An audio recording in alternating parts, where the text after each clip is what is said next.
দবা পিটা বৰষুণো দি আছে। তাৰপিছত মই ৰাতিপুৱা নৈ গৈছিলোঁ। তাৰপিছত ঘৰত আহি দবা পিটা বৰষুণ দিছে, ওলাই নগ'লোঁ আৰু। তাৰপিছত আৰু 10টামান বজাত গৈ নদী গৈছোঁ চাবলৈ। তাৰপিছত দেখিছোঁ পানীটো বাঢ়ি আছে।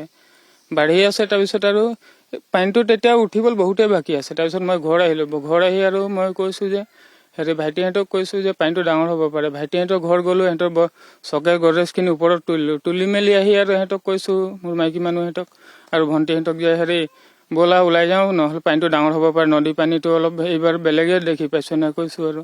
তাৰপিছত আৰু সিহঁতক ওলা বুলি কয় আৰু খুব বেছি 15-20 মিনিটৰ পিছত আৰু ওলাই গৈছোঁ ইয়াৰ পৰা। তেতিয়া চোতালত একদম পাতল পানী হৈছে, আলিকেইটাত পানীয়ে হোৱা নাই। তেতিয়া আৰু ওলাই গৈ আছোঁ আমি। তাৰপিছত এই গাঁওবুঢ়া ঘৰৰ ওচৰত পাইছোঁ আৰু সিফালে আগবাঢ়িব নোৱাৰিলোঁ, পানী ইমানেই হৈ গ'ল।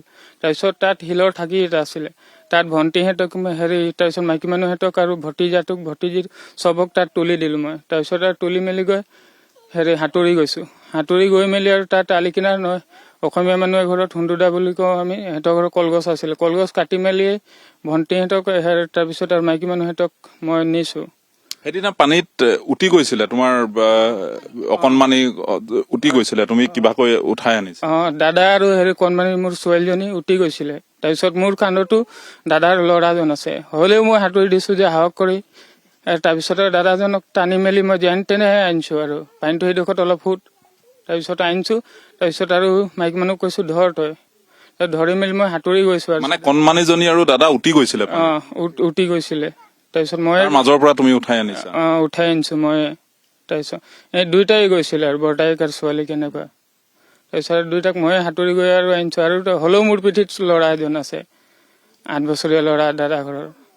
তাৰপিছত আৰু মই সাঁতুৰি গৈ সিহঁতক আনি তাৰপিছত আৰু কেইবাজনক মই কলভৰতে উলিয়ালোঁ। তাৰপিছত আৰু বৰ্ড আহিলে, বিহবৰ থানা অফিচাৰ আছিলে। অফিচাৰ কৈছে, ভাইটি এতিয়া তোমাক সাঁতুৰিব নালাগে বোলে, ভাগৰি গৈছা। মই কৈছোঁ যে বৌহঁতি আছে, বৌহঁতক যেন তেন লৈ আহিম।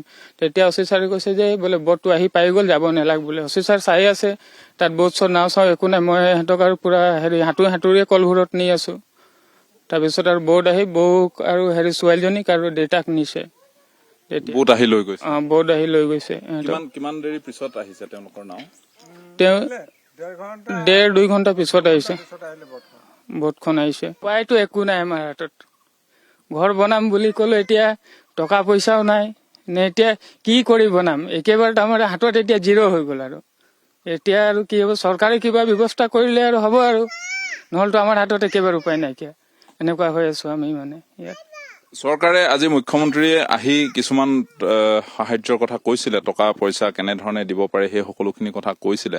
সেইখিনিতো যদি সোনকালে হৈ উঠে ভাল, সোনকালে হৈ নুঠিলে তোমালোকে থাকিব লাগে। আজিৰ তাৰিখৰ পৰা তোমালোকে ইয়াত থাকিব লাগে, ঘৰ বুলি থাকিবলৈতো একো এটা নাই তোমালোকৰ? একো নাই আমাৰ থাকিবলগীয়া, একোৱে নাই। এখনো ঘৰ ইয়াত নাই থাকিবলৈ আমাৰ। কেইটা পৰিয়াল আছিলে এই অঞ্চলটোত? সমগ্ৰ অঞ্চলটোত কেইটা পৰিয়াল আছিলে? আমি আদিবাসী মানুহ ইয়াত অকল 7 ঘৰ আছিলে, একেটা পৰিয়াল, 7 ঘৰ। আৰু 7 ঘৰৰ অৱস্থা এনেকুৱা কৰি পেলালে? গোটেই 7 ঘৰে এনেকুৱা কৰি পেলালে আমাৰ এই মাজগাঁও এৰিয়াটোত। আৰু এইফালটো আমাৰ অসমীয়া মানুহ, আহোম মানুহ আছে বহুত, সিহঁতৰো একেই অৱস্থা। কিছুমানৰ যিকেইটা পকা ঘৰ এটা দুটা ভাল আছে, হ'লেও সিহঁতৰো অৱস্থা এনেকুৱা যে গোটেই পলস সোমাই থাকিব নোৱাৰে। তেওঁলোকেও কোনোবাই সহায় কৰো বুলি ক'লেও কৰিব নোৱাৰে, কাৰণ নিজৰ ঘৰখনৰ কাম কৰিব লগা হৈ আছে। নিজৰ ঘৰখনৰে সিহঁতৰ একেবাৰে অৱস্থা নাইকিয়া। আমাক কি সহায় কৰিব এওঁলোকে?